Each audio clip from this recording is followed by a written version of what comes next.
Well, you're on the transplant list and you don't know what to do now because they've told you to pack a bag, but what do you pack? So let's talk about it.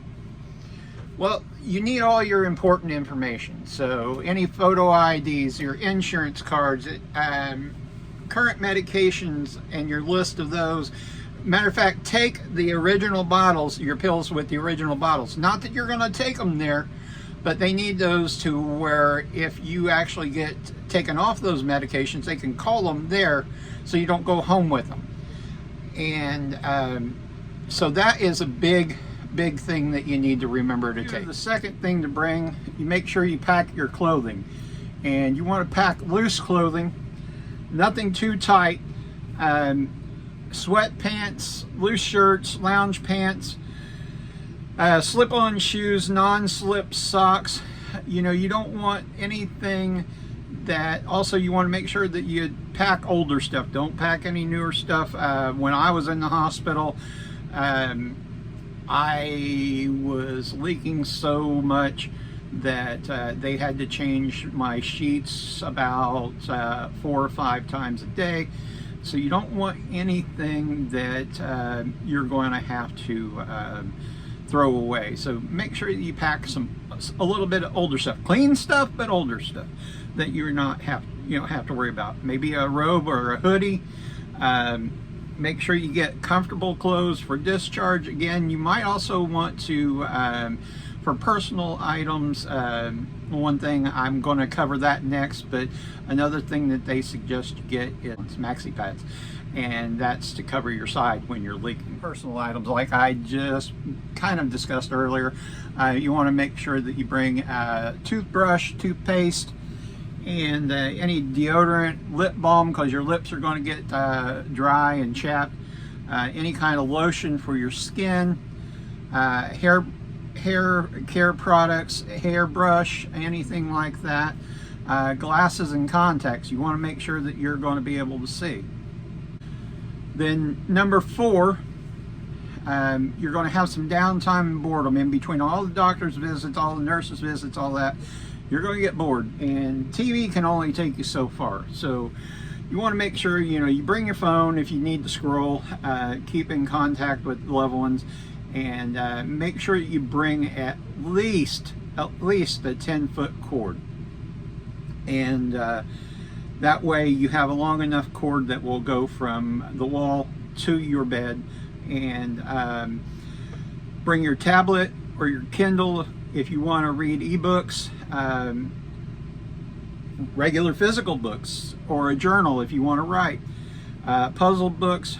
Make sure you bring some earbuds, because at some point, like I said, the TV is going to get old, and also you want to kind of drown out all of those hospital sounds, that the beepers and buzzers and stuff that's going out around you.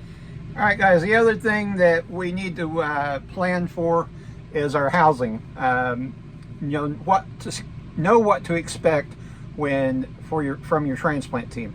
I know when I went, I was 2 hours away from the hospital, so I needed to stay close. So whether that means for you going home, or staying in a hotel like I did, or if they have transplant housing, or even a temporary apartment. And then it's always a good idea to have your meals after discharge, at least an inkling of what you want to eat.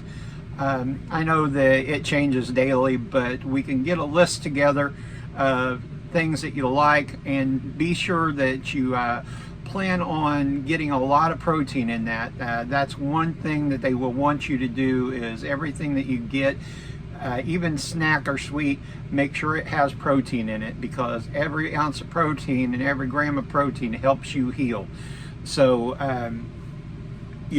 make a list, and then have your caregiver to go to get food, whether you're going out or whether you're going to a grocery store. Make sure that you get your snacks, and make sure, like I said, they have protein. If your drinks, make sure that they have some form of protein. Easy meals, recovery snacks, the best ones tend to be like Greek yogurt, protein shakes, cottage cheese, cheese sticks. And like I said, if you want something sweet, whether it be cheese and crackers and or even me, a Reese cup. But like I said, my care nurse after said, you know, if you have a snack, make sure that you're not wasting it. Include don't forget is your drinks. And here's a tricky one, because when I was in the hospital, I drank water. More water than I've ever drank in my life. They actually cut me off on water, and that surprised me. Then I went to electrolytes and, you know, like Gatorades, that kind of thing. Then they had to change me from that. So you want to make sure that your transplant team, you do it in moderation. You don't overdo it. So, you know, make sure you got waters, proteins, all that for your drinks. I hope going over this list help you out. If you're on the transplant list, just kind of take it easy. You've done the hard part, and now waiting, I know that's even harder because you just never know when it's coming. But now you have the tools that you can actually pack and be confident that you're not going to miss anything that you needed to pack while you're on your way.